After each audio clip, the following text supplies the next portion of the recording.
Hello दोस्तों, कैसे हैं। चलिए सीडीपी क्लास में आप लोग का स्वागत है। आज हम लोग बालक की विकास की अवस्थाएं के जिक्र करेंगे, क्योंकि याद होगा पिछली क्लास में मैंने आपको डिस्कस किया था वृद्धि क्या है, विकास क्या है, दोनों के बीच का अंतर क्या है। फिर मैंने आपको बताया था कि बालक की विकास के कितने क्षेत्र होते हैं, इसके बारे में मैंने बताया था, जिसमें आपको बताया था शारीरिक विकास का क्षेत्र, मानसिक विकास का क्षेत्र और सामाजिक विकास का क्षेत्र। आज हम लोग जो चर्चा करेंगे वो चर्चा करेंगे बालक के विकास की अवस्थाएं। ठीक है ना। तो हेडिंग क्या लेंगे? बालक की विकास की अवस्थाएं। हेडिंग हम लोग को आज लेना है बालक की विकास की अवस्थाएं। बालक की बालक की बालक की विकास की अवस्थाएं। बालक की विकास की अवस्थाएं। ठीक है। इसी को इंग्लिश में हम लोग बोलते हैं stage of development of child. Stage of development of child. Stage of development of child. Stage of development of child. Stage of development of child. ठीक है ना। इसकी चर्चा हम लोग करेंगे। मैं आपको बता दूं कि बालक की विकास की जो अवस्थाएं होती है वो मनोवैज्ञानिकों के अनुसार से अलग अलग माना गया है, लेकिन समानतः जो माना गया है वो 5 प्रकार का माना गया है। ठीक है ना। जिसमें सबसे पहला जो अवस्था माना गया है उसको हम लोग बोलते हैं प्रसव पूर्वावस्था। प्रसव पूर्व अवस्था। प्रसव पूर्व अवस्था। इस अवस्था को कहीं कहीं गर्भकालीन अवस्था भी बोला जाता है। गर्भकालीन अवस्था भी कहा जाता है। और कहीं कहीं इसी को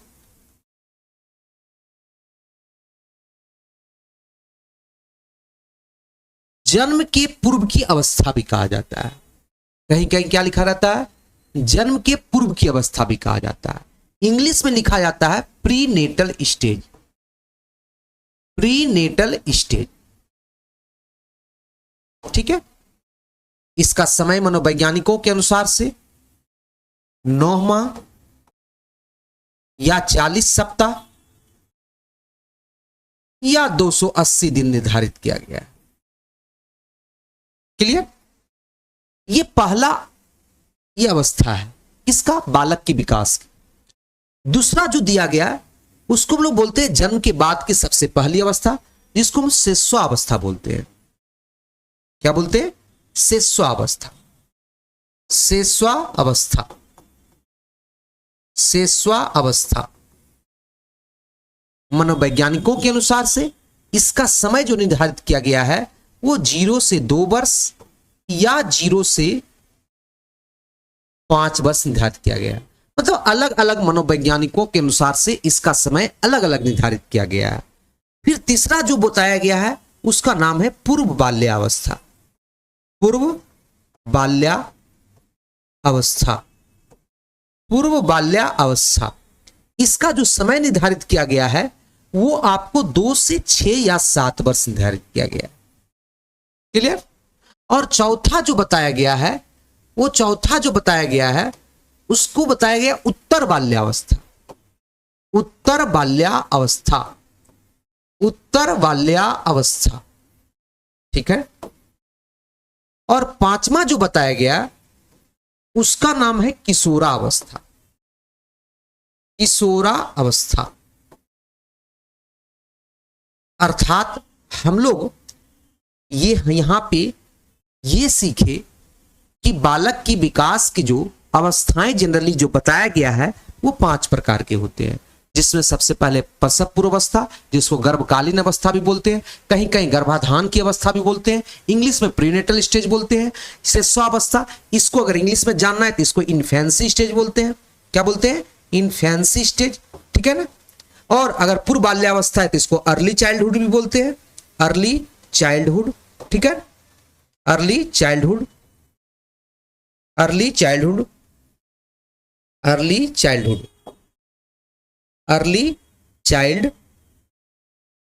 अर्ली चाइल्डहुड। चाइल्डहुड। ठीक है। उसी प्रकार यहां पे अगर उत्तर बाल्यावस्था का इंग्लिश बोलना है तो लेटर चाइल्डहुड, क्या बोलेंगे? लेटर चाइल्डहुड, लेटर चाइल्डहुड, ठीक है। और अगर किशोरावस्था को इंग्लिश में बोलना है तो एडोलसेंस, ADOLESCENC, एडोलसेंस।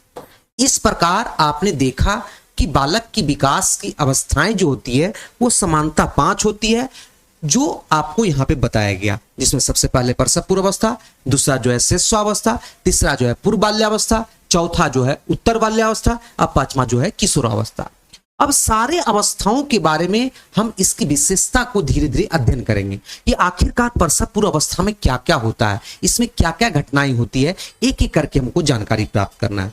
चलिए हम लोग पहला जो लेते हैं अवस्था, जिसका नाम हम लोग लिखे हैं प्रसव पूर्व अवस्था, प्रसव पूर्व अवस्था, ठीक है। इंग्लिश में इसको हम लोग लिखे थे prenatal stage, prenatal stage, prenatal stage, ठीक है ना। अब इसकी क्या क्या विशेषता है वो सारे चीज का अध्ययन हम लोग करेंगे, ठीक है ना। अब देखिए क्या है, सबसे पहले ध्यान रखेंगे प्रसव पूर्व अवस्था में सबसे पहला जो पॉइंट लिखेंगे, क्या लिखेंगे कि मनोवैज्ञानिकों के अनुसार से इसका जो समय निर्धारित किया गया है वो 9 माह किया गया, या आपको बता दें 9 माह बोलिए या 40 सप्ताह बोलिए, ठीक है ना, या 280 दिन बोलिए, ये मनोवैज्ञानिकों के अनुसार से निर्धारित किया गया है। क्लियर, पहला पॉइंट। दूसरा पॉइंट आप बोल सकते हैं कि इस अवस्था में गर्भवती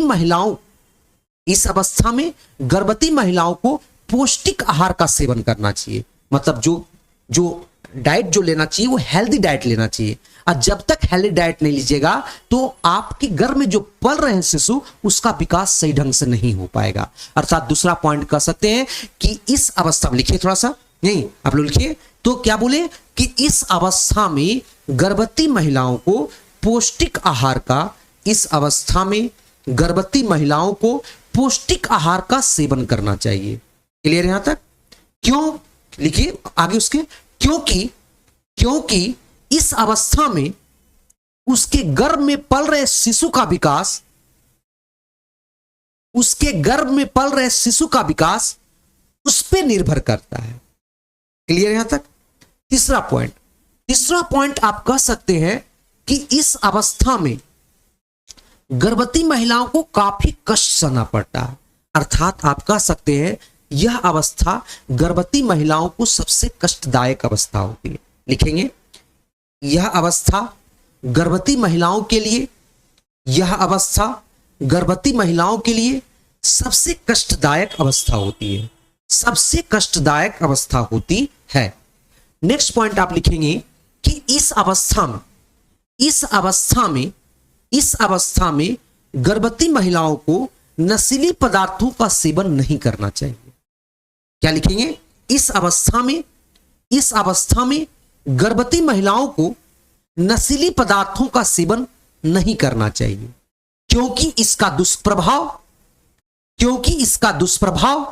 उसके गर्भ में पल रहे शिशु पर पड़ता है, क्योंकि इसका दुष्प्रभाव उसके गर्भ में पल रहे शिशु पर पड़ता है। क्लियर यहां तक? तो अभी हम लोग 4 पॉइंट देखे प्रसव पूर्व अवस्था में। पहला पॉइंट क्या देखे? इसका समय जो निर्धारित किया गया है वो 9 माह या 40 सप्ताह या 280 दिन। दूसरा पॉइंट क्या देखे? इस अवस्था में गर्भवती महिलाओं को पौष्टिक आहार का सेवन करना चाहिए, क्योंकि उसमें उसके गर्भ में जो शिशु पल रहे होते हैं उसका विकास उन पे निर्भर करता है। तीसरा पॉइंट मैंने बताया, क्या बताया तीसरा पॉइंट? कि इस अवस्था में गर्भवती महिलाओं को काफी कष्ट सहना पड़ता, अर्थात पीड़ादायक अवस्था होती है। और चौथा मैंने बताया, इस अवस्था में गर्भवती महिलाओं को नशीली पदार्थों का सेवन नहीं करना चाहिए, क्योंकि उसका दुष्प्रभाव उसके गर्भ में पल रहे शिशु पर पड़ता है। क्लियर है यहां तक? इसका मतलब प्रसव पूर्व अवस्था की जो भी विशेषताएं हैं वो आपको क्लियर करती हैं। क्लियर यहां तक? आगे बढ़ते हैं हम लोग। अब हम लोग दूसरा पॉइंट देखते हैं, शेषावस्था। दूसरा पॉइंट देखते हैं शेषावस्था। शेषावस्था जिसको इंग्लिश में बोलते हैं इनफैंसी स्टेज, इनफैंसी स्टेज, इनफैंसी स्टेज, ठीक है ना, इनफैंसी स्टेज। अब इसके बारे में थोड़ा सा विशेषता हम लोग देखते हैं। देखिए, सबसे पहला विशेषता यह होता है कि शेषावस्था, ध्यान रखेंगे, नहीं, सबसे पहला जो विशेषता यह है कि शेषा अवस्था की जो है मनोवैज्ञानिकों के अनुसार से इस अवस्था का जो समय निर्धारित किया गया है वो अलग अलग निर्धारित किया है। कोई कहता है कि जन्म के बाद 2 वर्ष लीजिए, तो कोई कहता है जन्म के बाद 5 वर्ष लीजिए। आप दोनों को मान के चलेंगे, आपका कोई भी ऐसा सवाल नहीं आएगा जिसमें कंफ्यूज होगा, वहां पे क्लियर एकदम दिया रहता है। आप ये कभी नहीं सोचेंगे 0+ क्यों करें, 0+ का मतलब होता है जन्म के बाद। क्लियर यहां तक? दूसरा पॉइंट को देखेंगे, शेषा अवस्था का दूसरा पॉइंट देखेंगे कि इस अवस्था में बालक स्वयं से ही खेलना पसंद करता है। क्यों? क्योंकि उसके पास क्या होता है, समाजीकरण का कोई गुण नहीं होता है। क्लियर? तो लिखेंगे इस अवस्था में बालक स्वयं से ही खेलना पसंद करता है, मतलब स्वयं ही खेलता है। क्योंकि इस अवस्था में बालक में समाजीकरण का गुण विकसित नहीं होता है।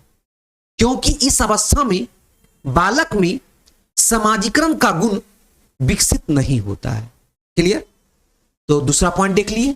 तीसरा पॉइंट ये लिखेंगे कि इस अवस्था में बालक दूसरे लोगों पर निर्भर रहता है।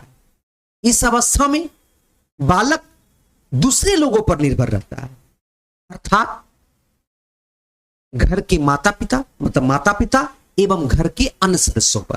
क्लियर? तो तीसरा पॉइंट क्या बताया, इस अवस्था में बालक दूसरे लोगों पर निर्भर रहता है, अर्थात माता पिता एवं परिवार के अन्य सदस्यों पर। क्लियर? चौथा पॉइंट देखेंगे, इस अवस्था के प्रथम 3 माह में बालक में सुख और दुख देखने को मिलता है, सुख और दुख इत्यादि का गुण देखने को मिलता है, जबकि 2 वर्ष के अंत तक सभी संवेग का विकसित हो जाता है। लिखेंगे इस अवस्था के प्रथम 3 माह में बालक में सुख एवं दुख इत्यादि गुण देखने को मिलता है, जबकि 2 वर्ष के अंत तक सभी संवेग विकसित हो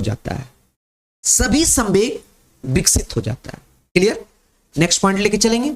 नेक्स्ट पॉइंट में आप कह सकते हैं कि इस अवस्था में बालक छोटे छोटे शब्दों को बोलना प्रारंभ करता है, वो भी अंत में, जैसे द, म, क, अ ऐसे करके बोलेगा। ठीक है ना? और पहला शब्द जो होता है वो द होता है, इसलिए सबसे पहले वो दादा दादी बोलता है। ठीक है ना? तो आप क्या कर सकते हैं, इस अवस्था के अंत में बालक छोटे छोटे शब्दों को बोलना क्या करता है, प्रारंभ करता है। क्लियर यहां तक? नेक्स्ट पॉइंट आप कह सकते हैं कि इस अवस्था के अंत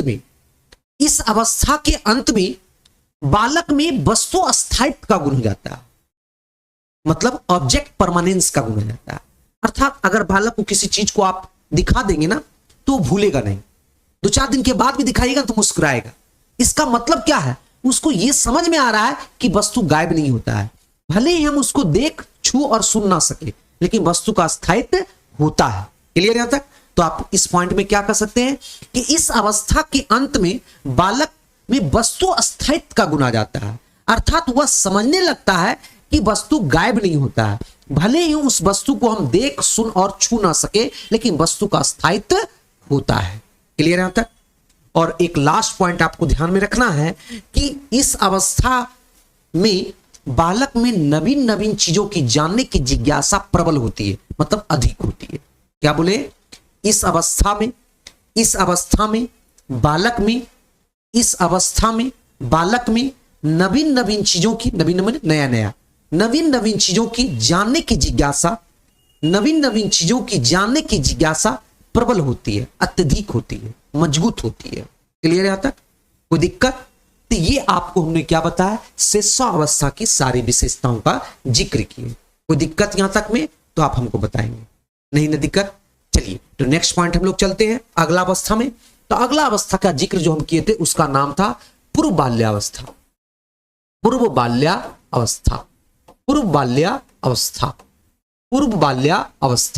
ठीक ठीक है ना, जिसको हम लोग बोले थे early childhood, early childhood, early childhood, ठीक है ना। अब इसकी चर्चा हम लोग करेंगे, ठीक है ना। सबसे पहला पॉइंट ये देखेंगे कि मनोवैज्ञानिकों ने इस अवस्था का समय जो निर्धारित किया गया है वो 7 से 11 बस, सॉरी 2 से 6 या 7 बस निर्धारित किया गया, 2 से 6 या 7 बस निर्धारित किया है मनोवैज्ञानिकों के अनुसार से। दूसरा पॉइंट ये लेंगे कि इस अवस्था में बालक ज्यादा से ज्यादा समय खिलौने के साथ बिताता है। क्लियर? इस अवस्था में बालक ज्यादा से ज्यादा समय खिलौने के साथ बिताता है, इसीलिए इस एज को टॉय एज भी कहते हैं। क्या कहते हैं?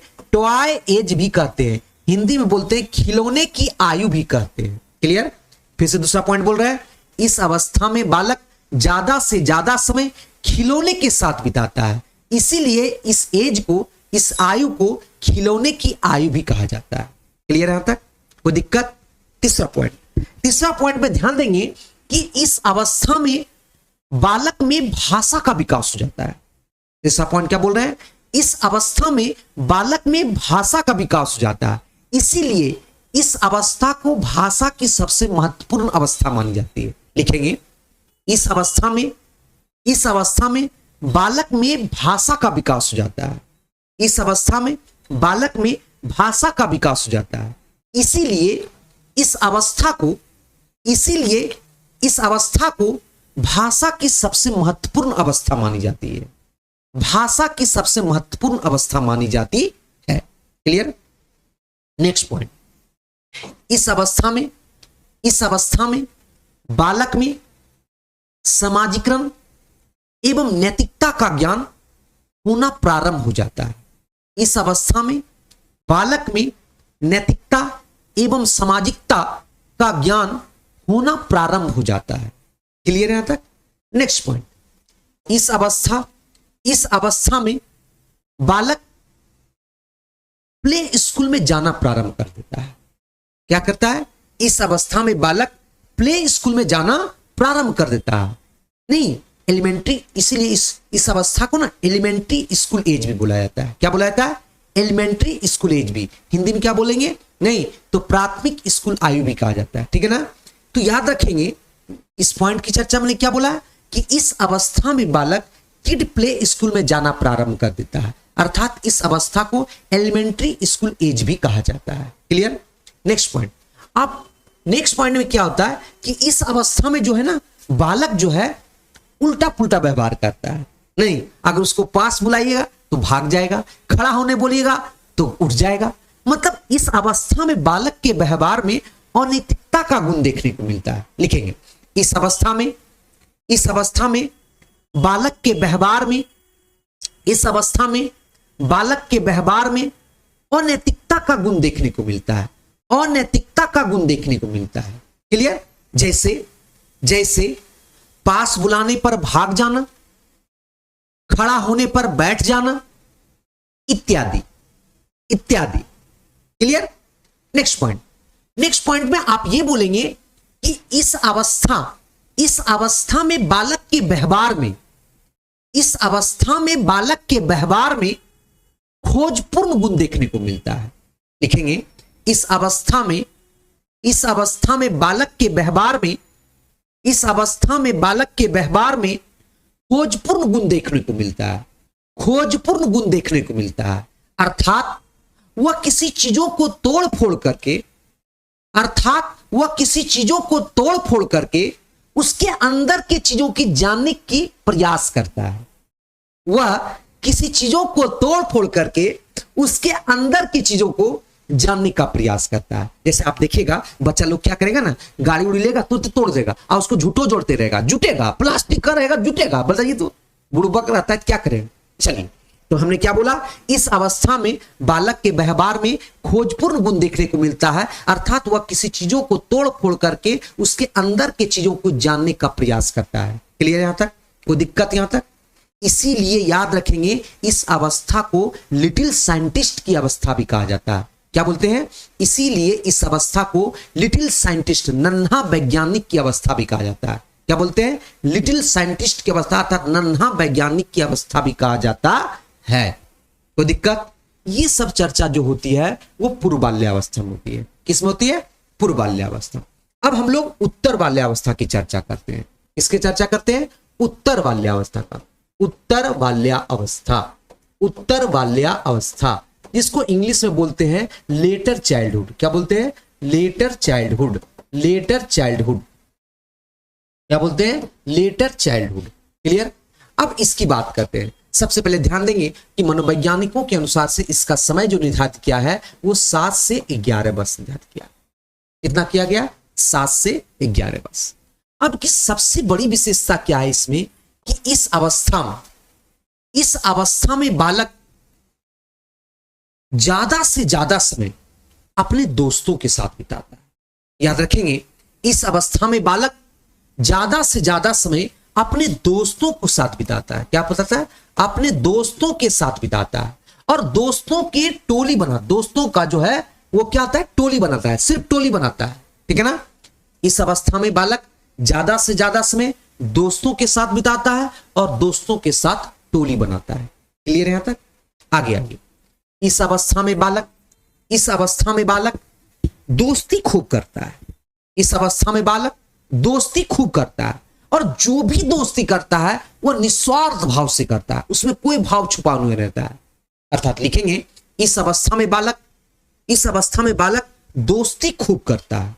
इस अवस्था में बालक दोस्ती खूब करता है और जो दोस्ती करता है उसमें निस्वार्थ भाव होता है, और जो दोस्ती करता है उसमें निस्वार्थ भाव होता है। क्लियर? Next point. इस अवस्था में बालक लड़ाई झगड़ा खूब करता है। इस अवस्था में बालक लड़ाई झगड़ा खूब करता है, अर्थात किसी का बाल खींच लेना, किसी का कॉपी फाड़ देना, किसी का कलम तोड़ देना नहीं, ये सब काफी ज्यादा करता है। इसीलिए इस आयु को जो है ना उत्पातीय आयु कहा जाता है। इंग्लिश में बोलते हैं ट्रोबुलसम। क्या बोलते हैं? इंग्लिश में ट्रोबुलसम कहा जाता है, हिंदी में बोलते हैं उत्पातीय अवस्था। क्लियर? आगे आइए।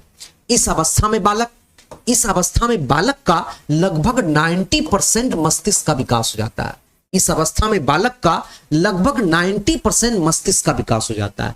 इस अवस्था में बालक का लगभग 90% मस्तिष्क का विकास हो जाता है। और लास्ट जो पॉइंट बोल रहे हैं उसको ध्यान से देखिएगा कि मैंने क्या बता रहा हूं कि इस अवस्था के अंत में बालक अमूर्त चिंतन करना प्रारंभ कर देता है। करता नहीं है, प्रारंभ करता है। इस अवस्था में बालक अमूर्त चिंतन प्रारंभ कर देता है। इस अवस्था में बालक अमूर्त चिंतन प्रारंभ कर देता है। क्लियर यहां तक? ये जितनी भी विशेषताएं हम अभी जिक्र किए हैं वो सारा विशेषता उत्तर बाल्यावस्था का है। क्लियर यहां तक? आगे आते हम लोग किशोरावस्था में। किस अवस्था की चर्चा करेंगे? किशोरावस्था का चर्चा करेंगे। आज हम लोग बात करते हैं किशोरावस्था, इसको इंग्लिश में बोलते हैं एडोलसेंस। क्या बोलते हैं? एडोलसेंस। ADOLESCENCE, adolescence. अब इसकी हम लोग चर्चा करते हैं कि आखिरकार किशोरावस्था का क्या क्या विशेषता है। क्लियर? सबसे पहला विशेषता ये लेंगे कि मनोवैज्ञानिकों के अनुसार से इसका जो समय निर्धारित किया गया है वो 12 से 18 वर्ष निर्धारित किया गया है। क्लियर? दूसरा पॉइंट ये लेंगे कि इस अवस्था में बालक मूर्त के साथ साथ अमूर्त तार्किक चिंतन करता है। बोलने का मतलब वास्तविकता के साथ साथ काल्पनिक चिंतन करता है। इस अवस्था में याद रखेंगे, लिखेंगे इस अवस्था में बालक वास्तविकता के साथ साथ काल्पनिक तार्किक चिंतन करता है। वास्तविकता के साथ काल्पनिक तार्किक चिंतन करता है। क्लियर? आगे आइए। नेक्स्ट पॉइंट बोलेंगे कि मनोवैज्ञानिकों के अनुसार से इस अवस्था को तनाव एवं तूफान की अवस्था भी कहा जाता है। इस अवस्था को तनाव एवं तूफान की अवस्था भी कहा जाता है, स्ट्रेस एंड स्ट्रोम की अवस्था कहा जाता है। क्लियर यहां तक? नेक्स्ट पॉइंट, इस अवस्था में बालक अपने जीवन को लेकर काफी सीरियस रहता है। इस अवस्था में बालक अपने जीवन को लेकर काफी सीरियस रहता है। उसे ऐसा लगता है कि इस दुनिया में मेरा भी नाम हो, मेरी भी पहचान हो, लोग मेरे नाम से जाने। ये चीज आपको उसको काफी सताता है। इसलिए इस अवस्था में बालक अपने जीवन को लेकर काफी सीरियस रहता है। याद रखें। नेक्स्ट पॉइंट, इस अवस्था में बालक दिन में ही सपना देखना शुरू कर देता है। नहीं, अर्थात वो सोचता है कि मेरा नौकरी लगेगा, बीबी आएगी, बच्चे होंगे, बंगला होगा, ऐश मौज करेंगे, पता चला कुछ नहीं। तो अर्थात इस अवस्था में बालक जो है दिन में ही सपना देखना शुरू कर देता है। क्लियर? आइए नेक्स्ट पॉइंट। नहीं, इस अवस्था में बालक की शारीरिक विकास काफी तीव्र गति से होती है। क्लियर? ध्यान रखेंगे, एक पॉइंट मैंने शिशुअवस्था में स्किप कर गया। अगर सबसे तीव्र बोला जाए तो शिशुअवस्था में, और तीव्र की बात बोला जाए तो शिशु और किशोरा दोनों में। क्लियर? अगर बोला जाए बालक का शारीरिक विकास किसमें तीव्र होता है, तो सिर्फ तीव्र की बात बोले तो शिशु और किशोरा दोनों, और सबसे तीव्र बोला जाए तो शिशुअवस्था में। याद कीजिए, क्योंकि याद कीजिए जब बच्चा जन्म लेता है ना तो 6 से 8 पाउंड का होता है, मतलब मोटा मोटी 2-3 किलो का, 2 से 2.5 किलो का, 3 किलो का मैक्सिमम, नहीं 3.5 किलो मैक्सिमम हो जाए, इससे ज्यादा नहीं होगा, पेट चीर के निकालना पड़ेगा। ठीक है ना?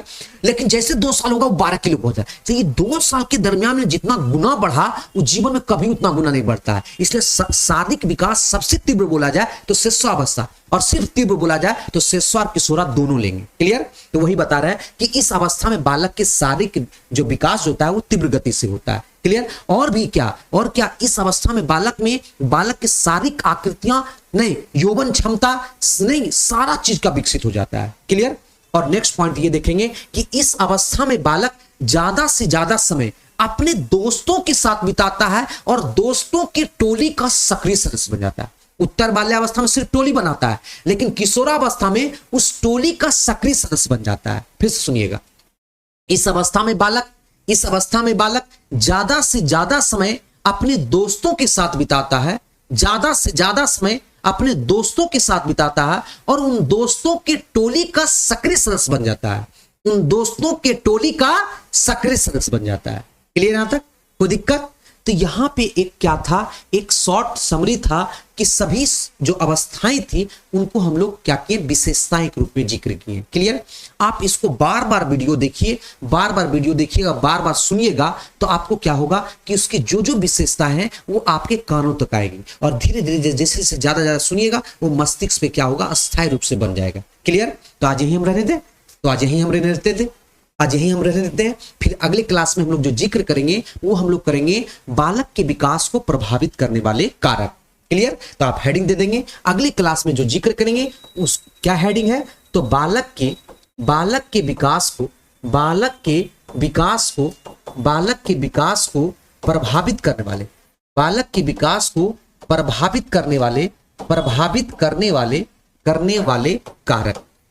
वाले कारक, इसका चर्चा हम लोग करेंगे। कहीं कारक भी दे दिया जाए, कहीं तत्व भी दिया है, बात वही है नहीं, इसकी हम लोग चर्चा नेक्स्ट क्लासेस करेंगे। अर्थात हम लोग का हेडिंग क्या हो गया, तो बालक के विकास को प्रभावित करने वाले कारक। बहुत सारे कारक का जिक्र करेंगे, जिसमें वंशानुक्रम आएगा, वातावरण आएगा, लैंगिक भिन्नता आएगा, आहार आएगा, पोषण आएगा, बुद्धि आएगा, नहीं ये सब बीमारी आएगा, प्रजाति आएगा। ये सब कारक ऐसे कारक है जो बालक के विकास को प्रभावित करती है। क्लियर? तो इसके बारे में हम लोग नेक्स्ट क्लासेस पढ़ेंगे। आज यहीं पे रहते हैं। Thank you. जय हिंद, जय भारत।